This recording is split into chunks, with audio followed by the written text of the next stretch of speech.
اس سے پہلے سورہ آل عمران کی بہت ساری آیتوں کا خلاصہ اور ان کی تفصیل پیش کی گئی۔ ابھی اپنے سامنے جو آیت کریمہ ہے، اس آیت کریمہ کے نزول کا بیک گراؤنڈ کیا ہے، کب نازل ہوئی، کیا پس منظر بنتا ہے، اس سلسلے میں مفسرین کرام نے لکھا، فرماتے ہیں کہ یہود مدینہ جو مدینہ کے اطراف میں رہا کرتے تھے، ان کے جو بڑے بڑے سردار تھے، کعب بن اشرف، کعب بن اسد اور بڑے بڑے جتنے بھی سردار تھے، حضور صلی اللہ علیہ وسلم کے مدینہ آنے کے بعد، چونکہ جب حضور مدینہ آئے تو اسلام بہت تیزی سے پھیلنے لگا، بہت تیزی سے اسلام پھیلا۔ 10 سالہ زندگی میں انقلاب پوری دنیا میں ہوا کر دیا حضور صلی اللہ علیہ وسلم۔ تو جب مدینہ آئے تو بہت تیزی میں اسلام کی شعاعیں کرنیں ہر طرف پہنچنے لگی، لوگ ایمان لانے لگے، تو ان کو ٹینشن ہو گیا۔ بہت سارے یہودی علماء نے بھی اسلام قبول کر لیا، عیسائیوں نے اسلام قبول کر لیا، عیسائی بادشاہوں نے قبول کر لیا، عرب کے بہت سارے کافر مشرک ان لوگوں نے بھی اسلام کو قبول کر لیا۔ تو اب ان یہودیوں کے پاس ساری باتیں پہنچتی رہی، تو ان لوگوں نے ایک مرتبہ گروپ بنایا اور ان کے بڑے بڑے سردار حضور کے پاس آئے اور آ کر کے کہنے لگے کہ ہماری کتاب تورات کے اندر ایک بات لکھی گئی ہے، اور ہم سے جو ہمارے پیغمبران اعظام خاص طور سے موسیٰ نے وعدہ لیا، تورات نے بھی بات لکھی ہے کہ جو نبی آئیں اور وہ قربانی دیں، قربانی یعنی کوئی بھی چیز اللہ کی راہ میں پیش کریں، اس کو اٹھا کے پہاڑ میں رکھ دیں، اگر اللہ تعالیٰ قربانی قبول کرے تو آسمان سے ایک سفید رنگ کی آگ آئے گی جس میں دھواں نہیں ہوگا، اور وہ آگ آ کر کے اس قربانی کو کھا کے چلی جائے گی۔ تو یہ اس بات کی واضح دلیل ہوگی کہ قربانی بھی قبول ہے، اور جو نبوت کا دعویٰ کر رہے ہیں وہ نبی بھی سچے ہیں، اور جن کی قربانی قبول نہیں ہوگی یا جو قربانی پیش نہیں کریں گے ان پہ ایمان نہیں لانا ہے۔ تو ان لوگوں نے کہا آپ نے ابھی تک کوئی قربانی پیش نہیں کی ہے، ایسی اس لیے ہم لوگ آپ پر ایمان نہیں لائیں گے۔ ان لوگوں نے اپنی بات رکھ دی، تو اللہ تبارک و تعالیٰ نے اولاً ان کے وعدے پر گرفت کی۔ اگر یہی معاملہ ہے تو اس سے پہلے جن کو تم نے نبی مانا تو ان کو قتل کیوں کیا، ان کو شہید کیوں کیا؟ اگر تم لوگ سچے ہوتے اپنے دعوے میں تو ان کو شہید نہیں کرتے بلکہ ان کی خدمت کرتے۔ یہ خالی شرارت کے پیش نظر ہے۔ پھر اللہ تعالیٰ نے اپنے محبوب کو تسلی دی، اے محبوب اگر یہ لوگ شرارت کر رہے ہیں آپ کے ساتھ، آپ کو جھٹلا رہے ہیں، تو ایسا نہیں ہے کہ پہلی مرتبہ انہوں نے جھٹلایا ہو، پہلی مرتبہ انہوں نے شرارت کی ہو، اکثر نبیوں کے ساتھ ان لوگوں نے شرارت کی ہے، ان کو جھٹلایا ہے۔ تو اے محبوب صلی اللہ علیہ وسلم آپ دل پر نہ لیں، آپ اپنا کام کرتے رہیں۔ اللہ تبارک و تعالیٰ ارشاد فرماتا ہے، الذین قالوا ان اللہ عہد الینا الا نؤمن لرسول حتی یاتینا بقربان تاکلہ النار۔ وہ جنہوں نے کہا، یعنی یہودیوں کے بڑے بڑے عالموں اور سرداروں نے کہا کہ اللہ نے ہم سے وعدہ لیا ہے کہ ہم کسی رسول پر ایمان نہیں لائیں گے جب تک وہ رسول ایسی قربانی ہمارے سامنے پیش نہ کر دیں جس کو آگ کھا لے۔ تو ان لوگوں نے تورات کا یہ حوالہ کوٹ کیا تھا۔ تورات میں کیا ہے، اس سلسلے میں مفسرین کرام کے 2 قول ملتے ہیں۔ علامہ جلال الدین سیوطی علیہ رحمۃ الرضوان اور ایک مفسر ہے جن کا نام ہے اسماعیل سدی، یہ لوگ اس بات کے قائل ہیں کہ تورات میں واقعتاً ایسا وعدہ تھا، لیکن اس وعدے میں ایک بات اور اضافی تھی، ان لوگوں نے آدھی بات پیش کی۔ تورات میں یہ تھا کہ جو نبی قربانی پیش کرے انہی پر ایمان لانا، سوائے حضرت عیسیٰ اور مصطفیٰ مکرم کے۔ سبحان اللہ۔ تو اس میں حضرت عیسیٰ علیہ السلام کو مستثنیٰ کیا گیا کہ قربانی دے چاہے نہ دے، قربانی پیش کرے یا نہ پیش کرے، ان پر ایمان لانا ہے، اور حضور چاہے قربانی پیش کرے یا نہ پیش کرے ان پر ایمان لانا ہے۔ تو ان لوگوں نے کہا کہ یہودیوں نے آدھی بات پیش کی ہے، پوری بات پیش نہیں کی ہے۔ اور دوسرا قول امام فخر الدین رازی وغیرہ کا ہے، یہ لوگ کہتے ہیں تفسیر کبیر کے اندر ہے کہ یہ وعدہ وغیرہ تورات میں نہیں ہے، کیونکہ یہ خالی اسرائیل میں بنی اسرائیل نے اضافہ کر دیا ہے، بڑھا دیا ہے۔ ان لوگوں نے تورات میں جیسے بہت سارے احکام کو بدل دیا، ایسے ہی اس حکم کو بھی بدل کے ان لوگوں نے پیش کیا ہے۔ یہ ان کی طرف سے بناوٹی ہے، ورنہ یہ لوگ حضرت موسیٰ علیہ السلام کو نبی برحق مانتے ہیں، تو حضرت موسیٰ علیہ السلام نے کون سی قربانی پیش کی ہے؟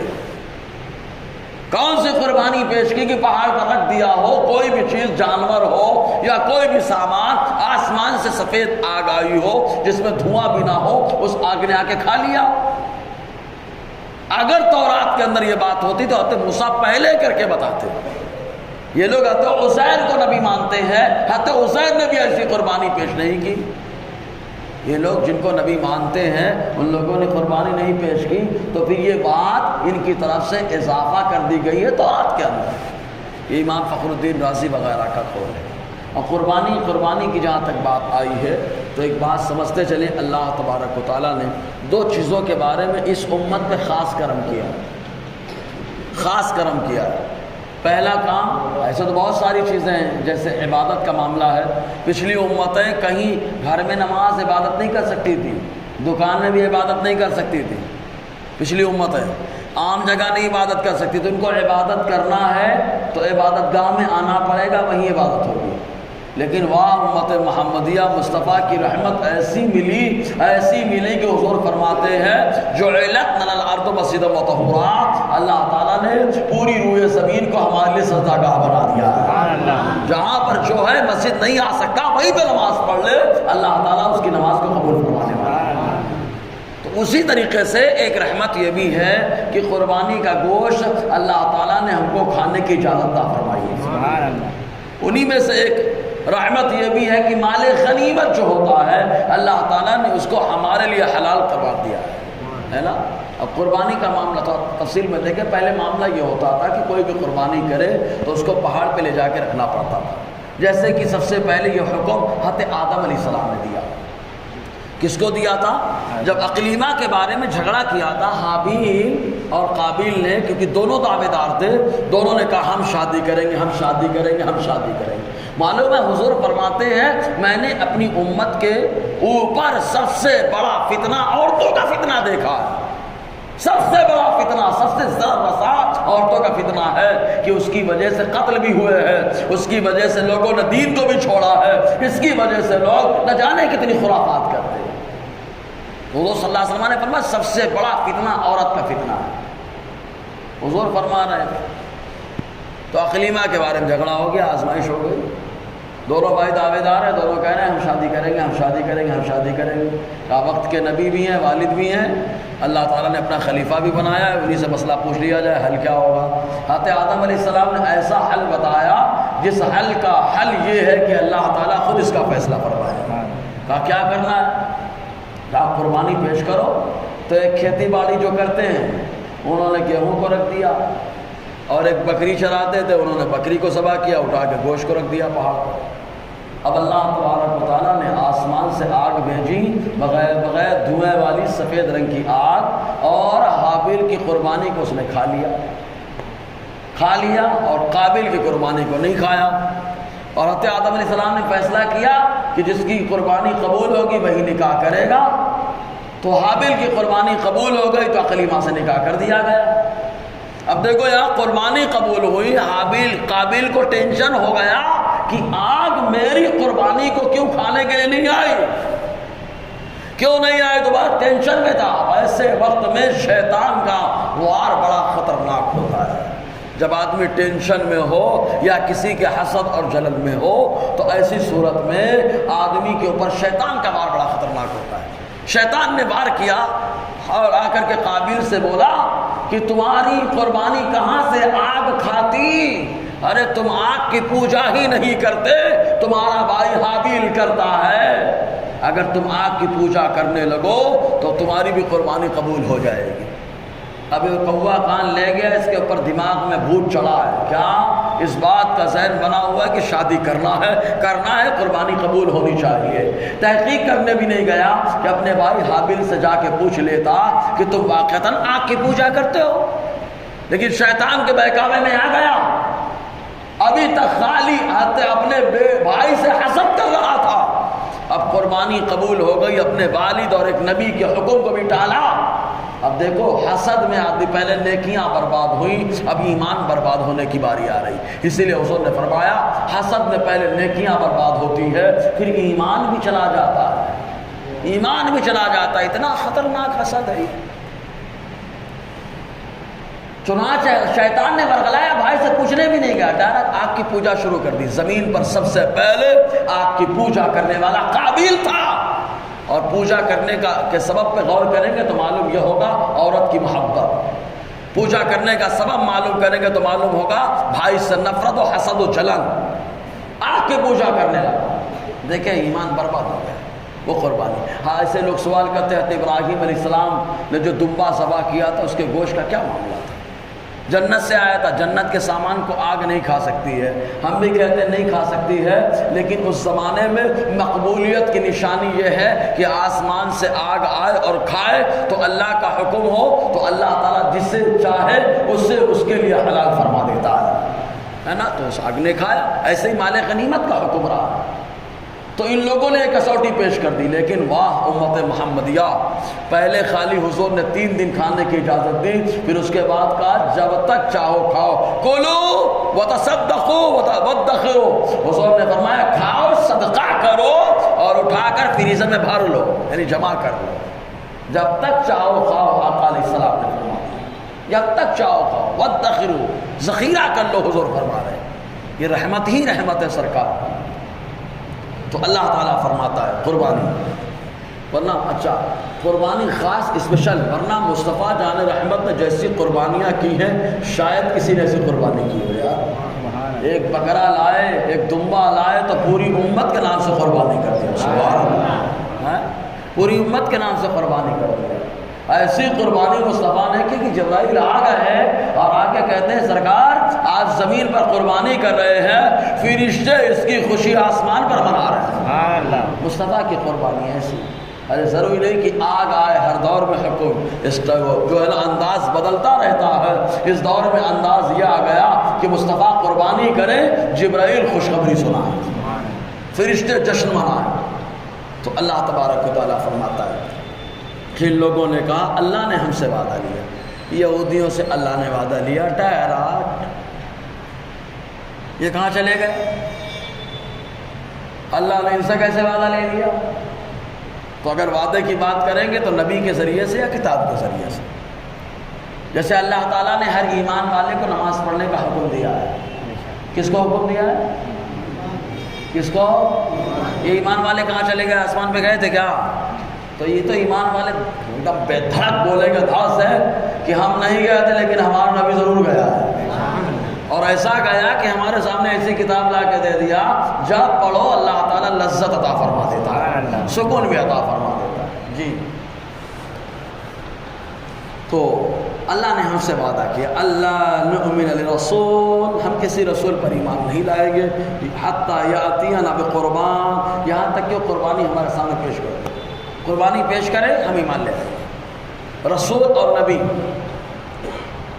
اللہ تبارک و تعالیٰ نے انسان کی ہدایت کے لیے جو انسان بھیجے اسے نبی کہا جاتا ہے، انسان کی ہدایت کے لیے جو انسان بھیجے وہ نبی ہوتے ہیں، اور جس نبی کو اللہ تعالیٰ صاحب شریعت و صاحب کتاب بنا دیتا ہے انہی کو رسول کہا جاتا ہے نا، انہی کو رسول کہا جاتا ہے۔ تو ہمارا نبی نبی بھی ہے، ہمارا نبی رسول بھی ہے، ہمارا نبی مصطفیٰ بھی ہے، اور 5 انبیاء کرام کو مرسلین اولو العزم کہا جاتا ہے، ان میں پہلا نام ہمارے نبی کا آتا ہے، اولو العزم پیغمبران نظام میں 1 نمبر، تجھے یک نے یک بنایا، تجھے حمد ہے خدا، مصطفیٰ کی شان۔ جی تاکل النار، جسے آگ کھائے، کھانے کا مطلب کیا ہے؟ اس کو جلا دے، جلا دینا یہ قبولیت کی نشانی ہے، اب اگر کوئی کہے بھائی جنتی چیزیں ان کو آگ کیوں جلا رہی ہے، تو اللہ تعالیٰ کا حکم ہے، وہ جس کو چاہے جو چاہے وہ دے دے۔ جب آگ جلانے والی چیز کو حکم ربی کی وجہ سے نہیں بھی جلاتی ہے، تو جو نہیں جلانے والی چیزیں اللہ کا حکم مل جائے اسے جلا بھی دیتی ہے۔ یہ تو اللہ کی قدرت کو بتانے والی چیز ہے بھائی، یہ اللہ تعالیٰ کی قدرت۔ جی یہ اس لیے بتایا گیا کہ اکثر لوگ کبھی کبھی سوال کر دیتے ہیں کہ حضرت ابراہیم علیہ السلام نے جو جانور ذبح کیا تھا دمبا، اس کا گوشت کیا ہوا؟ وکیل کان میں ہوتے ہیں، خاص طور سے ویسے رہتے ہیں نا، نیم حکیم خطرے جان، نیم ملا خطرے ایمان، آدھا علم ہمیشہ ٹینشن دیتا ہے۔ دیکھو یہودیوں نے آدھی بات بتائی تو ٹینشن ہوا، اور پوری بات جب آئی تو اللہ نے کیا فرمایا؟ اگر تورات میں ہے تو رب کا حکم یہ ہے پورا کہ جو نبی قربانی پیش کرے ان پر ایمان لانا سوائے عیسیٰ اور مصطفیٰ کو۔ سبحان اللہ، پوری بات ہو گئی، معاملہ کلیئر ہو گیا، بات پوری ہونی چاہیے۔ جی تو اللہ تعالیٰ فرماتا ہے قل، محبوب تمہاری زبان سے سننا مجھے پسند ہے۔ سبحان اللہ، محبوب تمہاری زبان سے سننا، جیسے ایک بیٹی بات بتا رہا ہوں، چھوٹا بچہ، خالی مثال دے رہا ہوں، تشبیہ نہیں دے رہا ہوں، خالی سمجھانے کے لیے ہے، تقریب قرآن کے لیے ہے، مشابہت میں ثابت کر دے رہا ہوں۔ ہمارا پیارا بچہ ہوتا ہے، پیارا بچہ، لاڈ کا بچہ، تو باپ بلواتا ہے، بیٹا اللہ بولو، اللہ اللہ، اور بچہ بولتا ہے اللہ، ابا خوش، اللہ بولے ماں باپ خوش، میرا بیٹا اللہ اللہ بولنے لگا ہے، تو اس کی زبان سے جب اللہ کا لفظ سنتا ہے بچہ، والد گھر کے لوگ سے بھی لوگ سنتے ہیں تو بڑے خوش ہو جاتے ہیں، بس خالی سمجھانے کے لیے۔ اب دیکھو اللہ تعالیٰ فرماتا ہے محبوب تم بولو، سبحان اللہ، کیوں محبوب جب تم بولتے ہو دنیا بہت مانگتی ہے، دعائیں کرتی ہے، بہت بولتی ہے محبوب، لیکن تمہارا بولنا مجھے زیادہ اچھا لگتا ہے، تم بولو محبوب، قل محبوب فرما دو، بول دو، بول دو قد جاءکم رسول من قبلی، بڑی شرارت کر رہے ہو تو مجھ سے پہلے بھی بہت سارے پیغمبران آئے بالبینات، نشانیاں لے کر کے، نشانیاں لے کر کے آئے، لیکن تم لوگوں نے شرارت کی۔ مثال خالی حضرت عیسیٰ علیہ السلام آسمان پہ چلے گئے، ماں کی گود میں بول دیے، حضرت زکریا اندر چلے گئے پیڑ پہ، پھر بھی آرا چلا دیے۔ حضرت عزیر علیہ السلام 100 سال موت کی آغوش میں رہے، پھر آئے، پھر بھی پریشان کیے۔ ارے پوری زندگی حضرت موسیٰ علیہ السلام سب انہی کے لیے کرتے رہے، اپنے لیے کیا مانگا؟ اپنے لیے کیا مانگا؟ پتھر پہ مارا تو ان کے لیے چشمہ، راستہ بنوایا تو ان کے لیے بنوایا، آسمان سے من و سلوہ اللہ نے اتارا تو حضرت موسیٰ کی دعا پر تو ان کے لیے اتارا، لیکن پوری زندگی حضرت موسیٰ علیہ السلام کو پریشان کرتے ہیں۔ ناشکری میں تو 1 نمبر بنی اسرائیل، حسد اور جلن میں بھی 1 نمبر میں بنی اسرائیل۔ یہ ساری خرافات وہیں سے آئی ہیں ہماری قوم کے اندر، ورنہ مسلمانوں کی شان تو یہ، اللہ فرماتا ہے رحماء بینہم، جب ایمان والا ایمان والے سے ملتا ہے تو بڑا مہربان ہوتا ہے، بڑا مہربان ہوتا ہے، یہ سب وہیں سے آ گئے۔ جی مجھ سے پہلے بھی پیغمبران آئے بالبینات، دلائل لے کر کے، ایک دو دلیل نہیں، دلائل لے کر۔ حضرت موسیٰ علیہ السلام پورا اللہ تعالیٰ کی قدرت کی، مکمل قدرت کی نشانی، آپ کا وجود خود آپ کے لیے معجزہ ہے کہ بادشاہ کی طرف سے قتل کا حکم، پھر بھی حضرت موسیٰ کو اللہ نے بچایا۔ سبحان اللہ۔ تو ایسی بہت ساری باتیں ہیں۔ وَبِالَّذِي قُلْتُمْ، اور وہ بات لے کر کے آئے جو تم نے کہی ہے کہ قربانی پیش کرو۔ حضرت ابراہیم نے قربانی پیش کی، حضرت ابراہیم نے بیٹے کی قربانی پیش کی ہے، تو بیٹے کی جگہ تنبا قربان ہوا، آگ آئی آسمان سے کھا کے گئی، تو ابراہیم علیہ السلام کی مکمل تعلیمات پہ کیوں نہیں ہے؟ کیوں نہیں ان کی تعلیمات پہ؟ فَلِمَا قَتَلْتُمُوهُمْ، کون تم صادقین، تو تم نے ان انبیاء کرام کو کیوں قتل کر دیا؟ اگر تم سچے تھے، سچے ہو تو کیوں قتل کر دیا؟ فَإِن كَذَّبُوكَ فَقَدْ كُذِّبَ رُسُلٌ مِّن قَبْلِكَ، اے محبوب اگر یہ آپ کو جھٹلائیں تو آپ سے پہلے بہت سارے پیغمبروں کو جھٹلا چکے ہیں، یہودی بہت سارے پیغمبروں کو جھٹلا چکے ہیں۔ یہ تسلی دینے کے لیے اب سمجھیں کبھی کبھی ایسا ہوتا ہے بولے یہ نہیں مانتا وہ نہیں مانتا، یہ نہیں سدھرتا وہ نہیں سدھرتا، ساری دنیا سدھر جائے گی تو پھر مبلغوں کے آنے کی ضرورت بھی نہیں پڑے گی، سمجھنا، ساری دنیا اگر سدھر جائے تو پھر آنے کی ضرورت نہیں پڑے گی، اور ساری دنیا اگر بگڑ جائے تو پھر دنیا میں عذاب بھی آ جائے گا۔ ہر دور میں اچھے بھی رہتے ہیں برے بھی رہتے ہیں، اچھوں کی اچھائی کو اجاگر کرنے کے لیے، بروں کی برائی کو ختم کرنے کے لیے ہر دور میں اللہ تعالیٰ کسی نہ کسی کو بھیجتا رہا۔ اچھے لوگ قبول کرتے رہے، اچھائی میں نکھار آتا رہا، برے لوگ مخالفت کرتے رہے تو اللہ تعالیٰ ان داعی اور ان نبیوں کی دلجوئی فرماتا۔ حضور نے فرمایا سب سے زیادہ مجھے میری قوم نے پریشان کیا ہے، ہر نبی کو، ہر نبی کی امت نے پریشان کیا، لیکن حضور فرماتے سب سے زیادہ مجھے میری قوم نے پریشان کیا۔ حضور صلی اللہ علیہ وسلم نے کیا فرمایا؟ ایک مثال دے رہا ہوں، حضرت موسیٰ کے دور میں بھی فرعون تھا، مصطفیٰ کے دور میں بھی فرعون ہے۔ موسیٰ علیہ السلام کے دور کا فرعون ڈوبنے لگا تو کیا بول رہا ہے؟ آمنا برب موسیٰ و ہارون، ہم موسیٰ اور ہارون کے رب پہ ایمان لائے، ڈوب رہا تھا، یعنی عذاب الہی دیکھ کر کے ایمان کا قائل ہو گیا۔ لیکن مصطفیٰ کے دور کا فرعون کون؟ ابو جہل۔ حضور نے فرمایا یہ میری امت کا فرعون ہے۔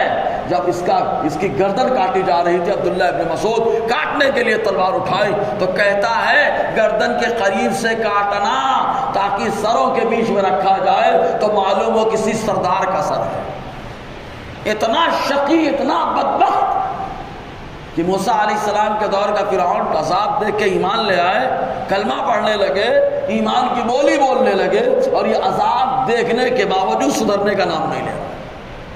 تو اللہ تعالیٰ فرماتا ہے محبوب اگر آپ کو جھٹلائیں تو آپ سے پہلے بہت سے پیغمبروں کو انہوں نے جھٹلایا ہے۔ کیسے پیغمبر؟